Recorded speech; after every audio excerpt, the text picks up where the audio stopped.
अहमदनगरच्या संगमनेरमध्ये मुलगी होणार होती म्हणून गर्भपात होणार होता असा एक प्रकार अगोदरच समोर आला।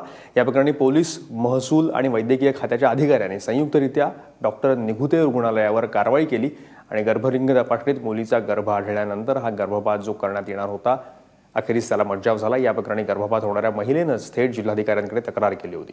त्यानंतर जिल्हाधिकाऱ्यांच्या सूचनेनुसार महिलेनं पोलिसांशी आणि वैद्यकीय पथकाशी संपर्क साधला आणि गर्भपात होण्यापूर्वीच रुग्णालयावर छापा टाकण्यात आला। सुमारे 10 तास डॉक्टर निघुते यांची कसून चौकशी केली जात होती। घोलेवाडी ग्रामीण रुग्णालयाचे वैद्यकीय अधीक्षक डॉक्टर घोडके यांनी दिलेल्या फिर्यादीवरून डॉक्टर निघुते यांच्या विरोधात आता गुन्हा दाखल करण्यात आला आहे। या ठिकाणी योग्य पथकासह पंचांसमक्ष तपासणी करण्यात आली।